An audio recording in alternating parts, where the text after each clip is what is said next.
Hello guys, this is Spartan M106 of Red Light Studios, back today with another Redcap. Before I get into this, I would just like to apologize for the lack of, proper timing on these videos.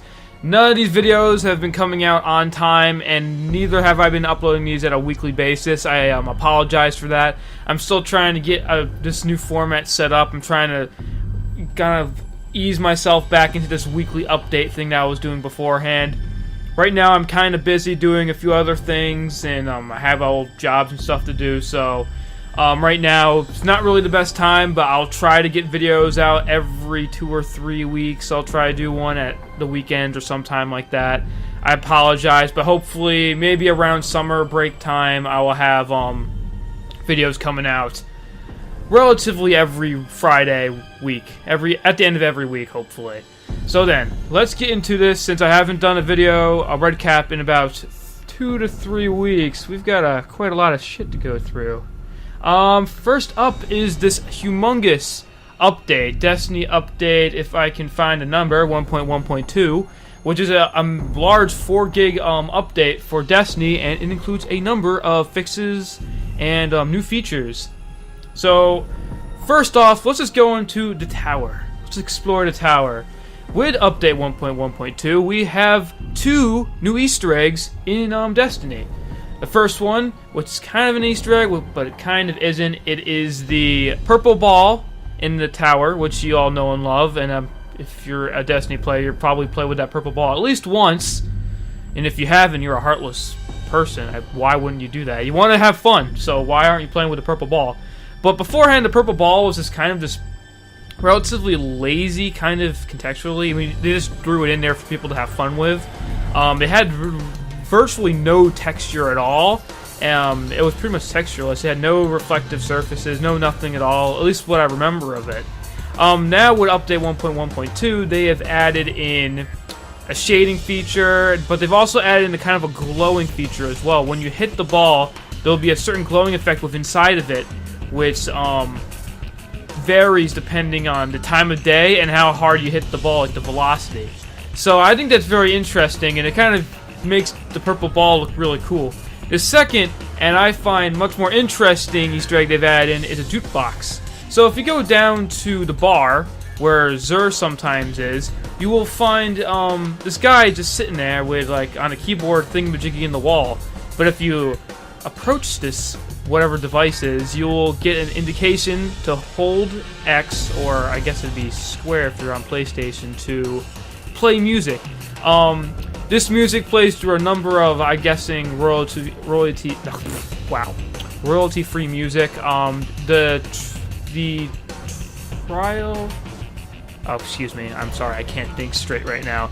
The credit roll music for Destiny is in there, along with just some random, like, 80s, 90s music as well. But if you do play it, and I've only experienced this when I'm doing this with, like, a dance party with a group of, like, 4+ people, but if you actually play the jukebox enough, you will get the classic song, The Seeds of Madrigal, or Madrigal. For people who don't know, this was a song that I can't really state the origin of the song, but I'm pretty sure this was invented around Halo CE, if not maybe a little earlier than that. This song has been in every single Bungie game. Well, at least every single Halo game, as far as I can believe. You can find it in Halo 1, 2, 3, and I don't think 4. No, I guess it's just a Bungie exclusive thing. But yeah, the Seeds of Madrigal is a really classic song, and when I heard it, I was quite happy. So that's kind of an Easter egg that could somewhat be related to the Halo series in a way. I don't believe it's the direct song. I think it sounded a little different. If you're wondering what the song is, I'll probably be playing it in the background as I'm talking about right now. So if you guys don't know what the song is, then there you go. A few new player features they've also added into Destiny, which is something I'm actually kind of excited for, is the color blindness settings. For people who don't know, some people have troubles seeing certain colors, and the color blindness settings mode allows people to switch the colors of the engrams and like certain colors like that, so they're a little easier to differentiate. This is mostly just UI coloring. This doesn't really change the overall coloring of the game. It's just to help people out who have trouble seeing colors. I personally prefer the blue-yellow version of the color blindness settings. I don't remember the actual terms for the color blindness, but that's the one I'm at. So I've always had difficulties looking through Destiny, you know, just the colors and everything. And I'm really glad that they've added that in.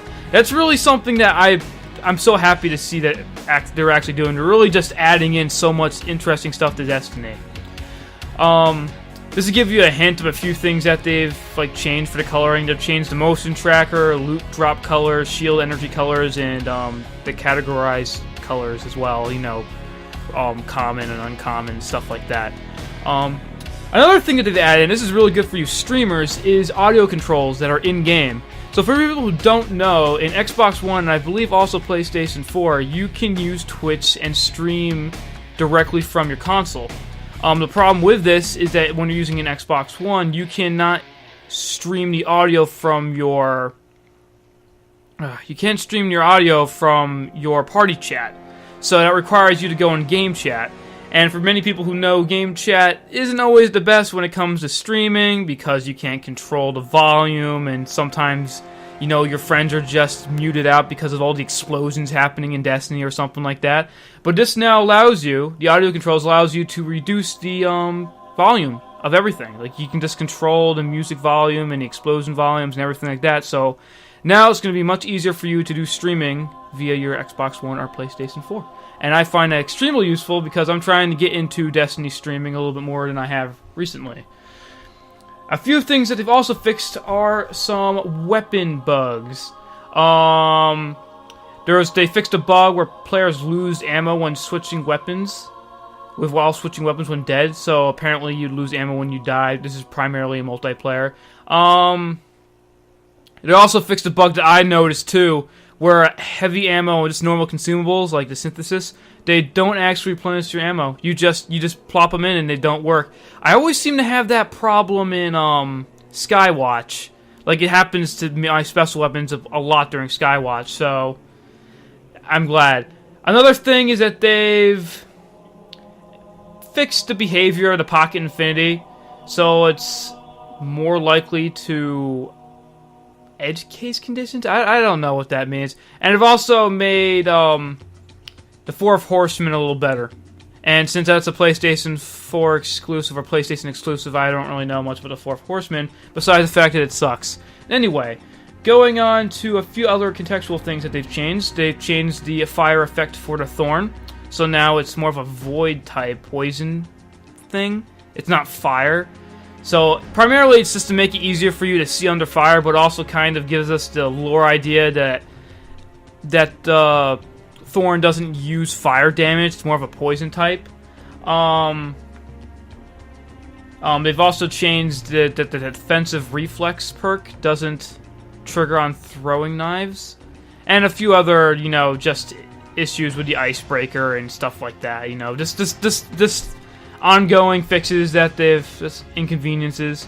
Another thing they've done is they have fixed a few of the more annoying things in the raids. So for you people who don't know, if you've played Atheon, you know that when you have your bubble out during the battle, or I guess you can say the relic bubble, you notice that sometimes people die inside that bubble, and you kind of wonder why. And that's because Atheon does splash damage. So what they've done in update 1.1.2 is that they have removed the splash damage taken when you're inside the bubble. So what this means is that Atheon can no longer kill you using splash damage inside the bubble, which is very, very useful because people used to die for absolutely no reason when fighting Atheon. It definitely makes the boss battle a little less glitchy, and definitely when you're in that bubble you don't feel like you're gonna die by random occurrences and stuff. It definitely makes it less stressful on the players. Now all you have to do is try not to throw rockets in while you are shooting Atheon, because splash damage might have killed me a lot during my rage with Atheon, but I probably killed myself more with Gallahorn than anything else, so yeah. Another thing that they have fixed is they have fixed the regenerating shields on Crota. For people who don't know, sometimes when you're shooting Crota, even if you have like 4 people with galleys, sometimes his shields just won't go. They'll go to 0% and he will not stagger at all. That's because Crota has this weird thing where if you wait a very short amount of time, his shields will instantly start regenerating. That makes him pretty much invincible if you hit that time dead on the mark. So what they've done is they have fixed, I don't know exactly how, but they have fixed the way he regenerates his shields, so hopefully this bug will not happen as often. Also, for people who have noticed that sometimes Crota will just randomly get up and instantly kill the sword bearer, they've also fixed that problem. Now, instead of Crota immediately getting up and slamming the shit out of whoever's holding the sword, they now have a system where Crota has to make it his way up completely and wait a few seconds before he can just completely destroy the sword bearer, giving the person a chance to escape beforehand. So it also takes a little bit of stress off the sword bearer, because sometimes he'll die for no real reason, which makes, you know, the flawless raider achievement even harder to get. But now with these new fixes, hopefully those achievements are a little bit more doable if you don't already have them already. Okay, we do have one update on the Cosmodrome that I wasn't actually aware of beforehand, and it took me quite a while until I actually figured this out. So, when you were in the Cosmodrome, you might have remembered the Swords of Crota spawn in there, and that would allow you to get those Eris bounties done and everything like that. But due to the fact, and I'll get into this later, since the House of Wolves has currently been announced, they have changed how the Earth is, and there are probably going to be new events for House of Wolves on Earth as well. So they have removed the Swords of Crota from Earth. So now you can only fight Swords of Crota on the Moon or on the Fist of Crota mission on Earth. So sadly, that removes your Sword of Crota farming on Earth. Still, I'm kind of sad because I liked Earth more than the Moon. Okay, we do have 2 strike fixes. 2 strikes. One is a PlayStation 4 exclusive. The other is a not PlayStation 4 exclusive. In other words, just a normal one. Give me a moment as I try to find it, but you know, oh, there it is. So we have 2 changes, 2 strikes that are getting a change. The first one is Valis to Arc. So what they have done, because Valis to Arc is the biggest bullet sponge in the world, they have reduced his health by 33%, and that will definitely help killing him, because he is an annoying piece of shit. And I have actually played Valis to Arc after this update, and I've noticed that he dies much, much quicker. The fact is that you can probably kill him on his second rotation if you have a good team that coordinates, which I find absolutely fantastic, because I actually do like the Valis to Arc Strike, but the worst part about the Valis to Arc Strike is Valis to Arc himself. Another thing that they've changed with Valis to Arc is they reduced the number of majors that you fight while you're fighting Valis to Arc, which is also useful because those guys just get really annoying during the nightfall. The next strike that they've changed is the Dust Palace Strike, which I know literally nothing about. I have not played PlayStation 4, I've only played Xbox One, so I do not know much about the Dust Palace Strike, so I can't give you too much feedback. However, I can tell you what they've told us through the update. So they reduced the number of majors that are present when you're doing the Scion fights, the Scion Flyer fight. And they've also lowered the health of the Scion Flyers. Oh no, they haven't lowered the health, they have lowered the strength of their shields. So hopefully you can get those shields down faster. I don't know how big of a problem this was on PlayStation, but I'm guessing since it's been addressed, it's probably kind of one of the more annoying strikes. But, you know, just getting a new strike, you know, I don't even care. If they add the strikes into Xbox One, I'd be happy, even if they're broken. Okay. Now we're on to multiplayer. So, they have actually added in a number of new multiplayer features. Since House of Wolves will be including in 2 new multiplayer modes, they've kind of balanced it out. And the first thing that they've done is they've lowered the amount of special ammo you can pick up, and the rate of which they respawn. Beforehand, people might have known that sometimes your primary weapon can become absolutely unnecessary, because you can literally just run around with your, you know, your Found Verdict, or your Felwinter's Lie, or in my case, Judgment 6, and just wreck shop with the most powerful shotguns in the game. Now, special ammo is much more scarce, and I believe getting 1 special ammo pickup with the Judgment 6 will only give you 6 shots. So that's a round and a half No, that's a clip and a half's worth of shots. So that's not very much. However, if you do coordinate as a team and you control the special ammo spawns, you can almost always have special ammo in your inventory at some point in time or another.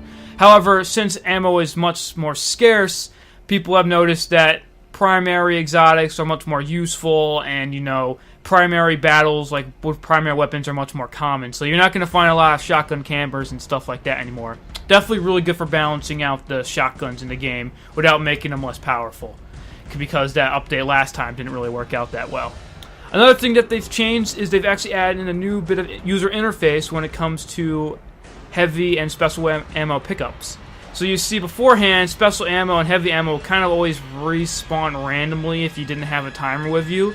But now they've added those timers in-game. If you walk up to where the heavy or special ammo would be, you'll get an indication of how much longer it will be until that ammo respawns.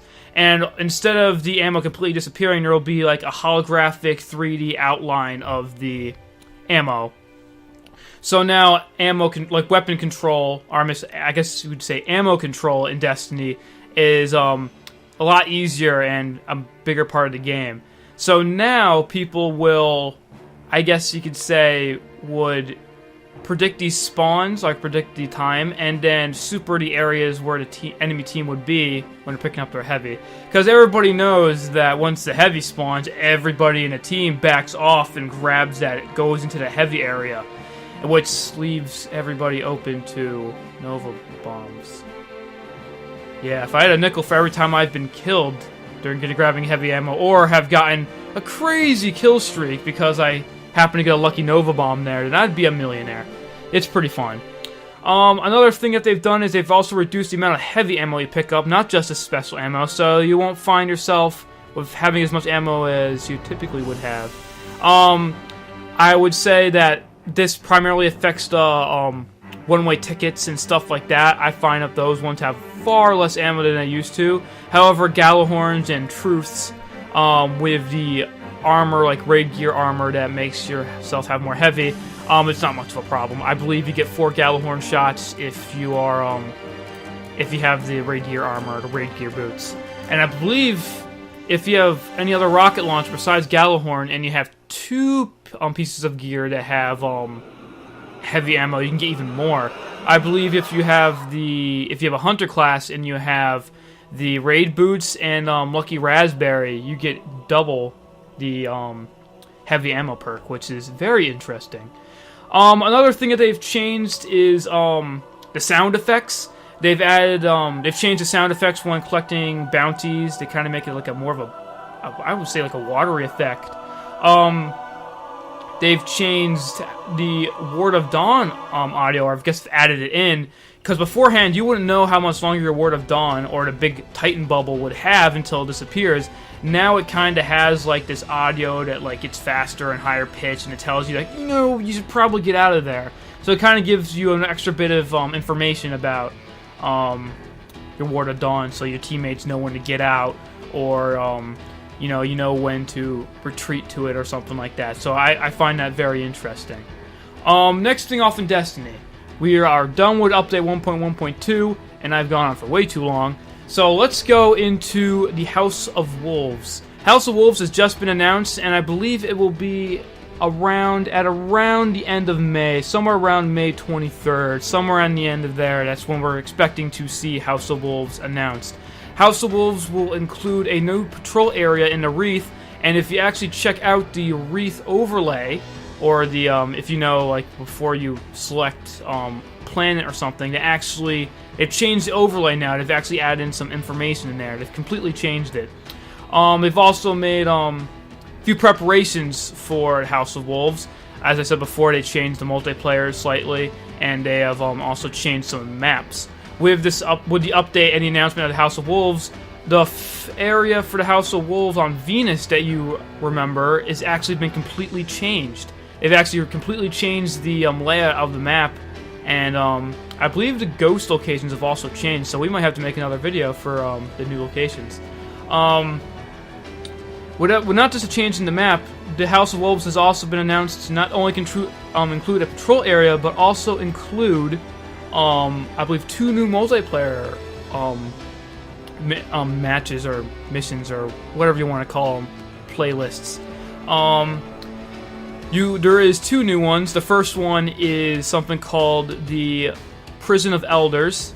You might have noticed that phrase being said during the Venus strike for the Prison of Elders. I forget what the strike was called because, I have an awful memory.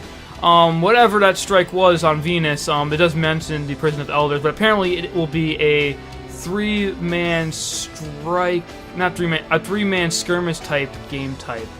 I'm thinking it might be, and this is just an assumption. This is no information backing it up, but I'm guessing when I think of 3-man type game type, they haven't said if it's a 3v3 or a 3v something else.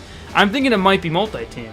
I'm thinking it might be a 3v3 multi-team, like a 4-team, all-out collision. And they do give us a little image of whatever this is going to be. As far as I'm aware, I have no clue what that thing in the center is. It looks like and this is just me connecting Halo to Bungie, to Destiny, but it looks like the skybox for the last mission in Halo 3 with the whole arc blowing apart. If you don't know what that looks like, you can, I guess, either play the mission or look at my playthrough of it, but whatever. Another thing that they're going to be announcing, or the other multiplayer game type that they're bringing out with House of Wolves, is something called Trials of Osiris. Now, we've known about Trials of Osiris for quite a while, and this is a hardcore multiplayer game type where in order to participate in it, you're going to have to win a certain number of matches in the Crucible. So I'm guessing that you probably have to win 5 matches relatively in a row. You can lose 1 or lose 2 and then continue onward. But I'm guessing that you're going to have to win about 5 matches in order to get an invitation into the Trials of Osiris. It is rumored, though, that you'll be able to buy a ticket into the Trials of Osiris using Motes of Light, but that has not been confirmed. Trials of Osiris is a playlist, a multiplayer playlist that unlocks when you get an invitation. And unlike other game modes, you can only lose 3 times in the Trials of Osiris, and after that you're out. You have to get another ticket in order to participate. And only the best multiplayer players are going to succeed in the Trials of Osiris, and that's what I believe. Guessing that this will be something similar to the Iron Banner. I'm guessing that level advantages will be on, so if you don't have a level 32, or I'm guessing I believe 34, 35 for the new House of Wolves, then you might be out of luck. They do give us a preview image of the endgame armor that Trials of Osiris will have, so this means that there's other ways to get to max level in House of Wolves. One way, of course, is using Trials of Osiris, as they indicate here, that this gear will be level 24 or level 25 or whatever the House of Wolves level cap is going to be.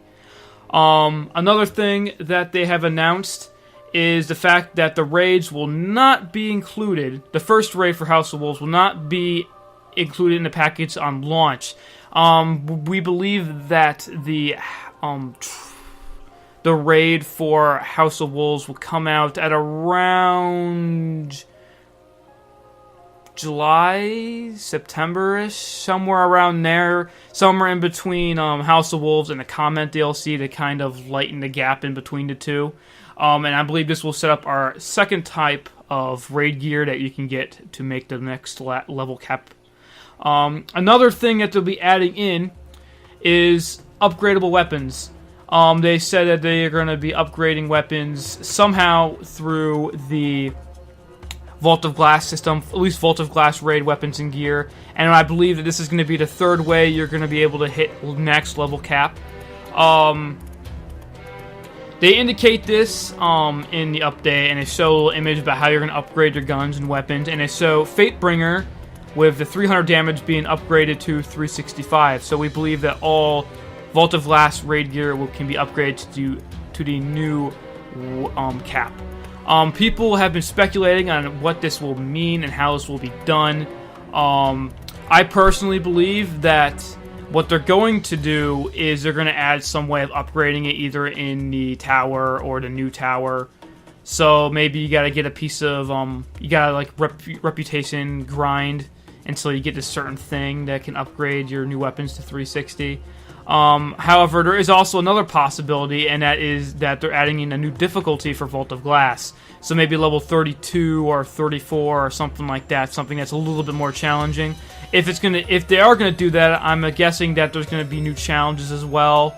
Maybe something different than these suppression fields for Atheon and stuff like that.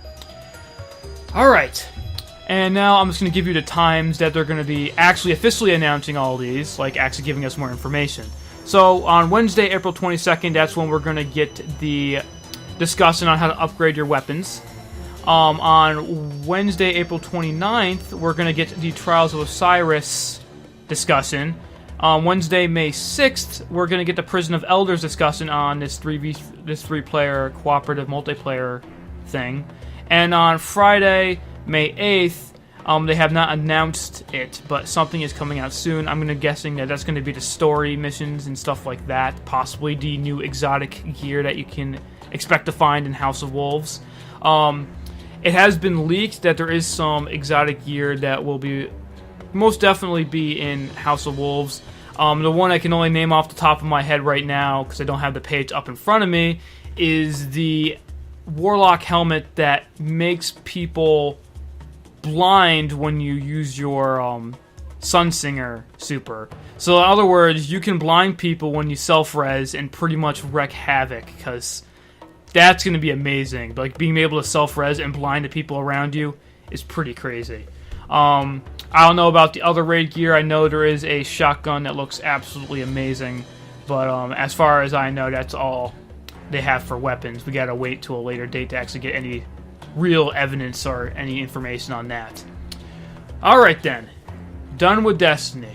Actually, wait. You probably have already seen it throughout this entire discussion, but yes, they've also done the opening cinematic trailer for House of Wolves. There's not too much information going on in there, but it does hint to the fact that there's going to be a new patrol area. Not a new patrol area, I mean a new tower area, social area for at the Wreath. And if I said that it was a patrol area on the Wreath, I am sorely sorry, because it's not a patrol area, it is a public space. So no, I'm sorry, there is not a new patrol area being announced in House of Wolves. That is for the Combat DLC, or so we believe. Okay, done. No more. No more Destiny. Let's go on to Halo. There's not too much besides, yeah, the obvious. But let's just go into it. First thing up. As of Friday, I believe as of Friday, April 17th, I'm guessing, Spartan Strike has been announced. So Spartan Strike is like Spartan Assault 2.0. It's pretty much the same thing, except with more vehicles, I believe, including a Warthog, some type of weird airship. It's Spartan Assault, and it's been released for currently Windows, iOS devices, Steam, stuff like that. But it has not been released for, consoles. However, you can get a Steam copy now, so that's a plus. That's awesome. It took a while to get on Steam, but it's actually a relatively nice top-down phone game. I enjoyed it. I actually did buy it on all 3 systems. I bought it on phone. I bought it on phone, computer, and Xbox One and 360. And you know what? I actually enjoyed the game. Very easy achievements. If you want like an easy, like I think it was like 1,000 gamer score or 500, it's very easy. Another thing that they have done is they have made even more stuff with the Hunt the Truth. They have done the Master Chief and Agent Locke sides of the story. These 2 trailers are wicked cool. I was like, oh my god, when I saw like the Master Chief looking all sinister and like talking all evil like my mission's just begun. And I'm like, this is something I can get behind. So these are for the Hunt the Truth trailers. And I have to say, what they're doing with Hunt the Truth is very, very interesting. It's more interesting for people who know about the Halo lore, and less than the people who don't know a single thing. I will not go into discussion about what has been said about episodes 0 through 4. I haven't actually watched 4 yet, but I have gone 0 through 3, and I have to say that the information is kind of all over the place right now. But I'm guessing towards the end of the Hunt of Truth, everything's going to start making sense. Because there's a lot of lies going on, and you kind of have to figure out what the heck is going on. But I would recommend that you just go ahead and watch the Hunt of Truth videos, audio logs yourself. They're only like 12 minutes a piece, so they're not really that time consuming. If you have time to watch this ridiculously long talking, chatting, whatever you want to call this thing, news recap, then you have plenty of time to do that. Alright then. And finally, let me see if we have any more news. And finally up here is the update. Yes, the update for Master Chief Collection. For people who don't know, there is now a Master Chief bundle. This has been out for quite a while now. You can get a Master Chief Collection with your Xbox One if you still need it. I believe it's $350, so it's... The Xbox One price has gone way down, which makes sense because it's not doing nearly as well as the PlayStation 4 is right now. But they have made a very small update that has been included over this week. They have added in penalties for quitting and betraying enemies. This is like a level and like time penalty. Like if you quit too many games, you have to wait like 30 minutes before you join in. People remember this from Halo Reach. There's also level like penalties as well. You lose a few levels if you betray and quit matches as well. Now, I would say that I'm actually super stoked for this, but I have completely gotten off of the Master Chief Collection as of right now. I mean, I still occasionally play some Halo 2 for some therapy, but I never play the multiplayer, typically. Because, as you know, Halo is a very team-based experience. You really want to play with your friends. 4v4 is not nearly the same if you're playing with a whole bunch of randoms. And the fact is, of right now, and this is a little update for you guys, Destiny is, I just said Destiny. Well, I have Destiny on the brain. Master Chief Collection is still, broken. I'm just gonna let the word sink in there for a second. Yeah, it's almost been a year now, and Master Chief Collection's multiplayer is still broken. You can solo search and relatively find multiplayer matches relatively quickly. However, you cannot play with your friends. This is a big problem in campaign as well as multiplayer, where only the host experiences good connection. Everybody else experiences like a 3-second delay on all their actions, which makes the game virtually unplayable. And this is a big hit for people who want to do multi-people like Let's Plays, like multiplayer Let's Plays, because I know that I have done a few, and I say a few, I've done like 20, I believe, episodes of Master Chief Collection by now, of like me soloing missions and playlists and stuff like that. And even though I do somewhat enjoy those videos, I do prefer when I play campaign with many people, because in my opinion, and I believe most people would agree, let's just say commentary Let's Plays are much more interesting when there's more people involved. I would say like 2 people, if they're good together, is great. 4 people is the max. If you go past 4 people, it can get very hectic and crazy. And that's what I believe. So the matchmaking being still broken kind of removes the whole playability for Let's Plays and stuff for Master Chief Collection, sadly. Another thing they've done is they've made improvements, quote, air quotes, of the ranking system and fixes to the overall multiplayer experience. Let me just say, every single update has said this every single time. Every single update has said various ranking system improvements and fixes. Every single update. I don't deny it, that they're fixing it, but it's just not working. They have not gotten to the root of the problem when it comes to the servers in Master Chief Collection. They're just, whoo, bad. I don't know what's going on with these like recent releases for games and stuff, but the servers have just been bad.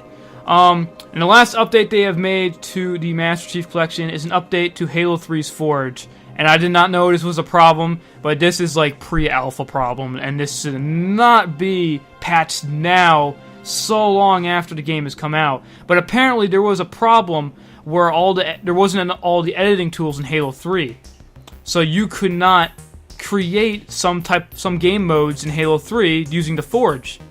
So Halo 3 Forge is broken. I don't know specifically what problems in the editing Halo 3's Forge had in the Master Chief Collection, but I'm assuming that it probably prevented in the creation of maybe the VIP game type and other game types associated with it.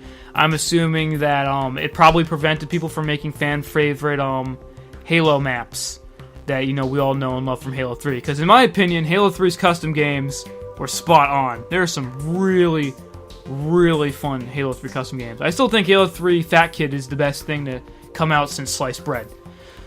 So, I'm Spartan 06 of Red Light Studios, and I forgot something. Sorry, I have a new thing I'm doing to the end of every Redcap, at the end of each month, even though this is kind of the middle of the month now.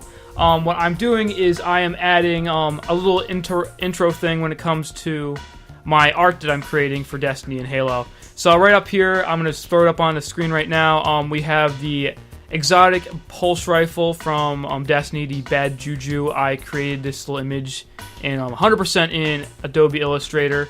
I've also created a Thrall, a Hive Thrall from Destiny, using nothing but Illustrator as well. These are just some little Illustrator projects I've been working on for a little while, and I plan on making Halo illustrations as well. Those will come out at the end of each month. I plan to do 2 illustrations each month, rotating between Halo and Destiny content. So you might expect 2 Destiny illustrations one month and then 2 Halo illustrations the next. If I really feel like it, I might do a mix of the 2 for a month. I'm not exactly sure. But just go check those out. There'll be a link in the description for the Destiny forum post where you can find all those sweet illustrations. As far as I'm concerned, you can use those illustrations whatever way you like. I don't really care how you guys use those illustrations. Those are royalty free. I'm fine with using those for illustrations and for you know, thumbnails for your videos. But as far as I'm concerned, just don't call that your own work. You know, just, you know, if somebody asks where do you get that image, just point a finger to me, please. Thank you. I mean, I don't want you guys trying to steal my work here. So yeah, that's it. I'm Spartan 06 of Red Light Studios, and I'd like to see you guys all for the next Redcap. I'm planning on getting everything all set up, and hopefully this will be the last 37-odd minute long video I make of the Redcap, hopefully getting back down to those 7 to 10 minute videos. So I'm Spartan 06, and I'll see you guys all next time. I wonder if one of them have accidentally tripped the failsafe once, and everybody just starts charging in, and it's like, Phil, what are you doing? I'm sorry, guys. I just pushed the wrong button. Shut up, Phil. Why are you even here? I don't even know why you're here, Phil.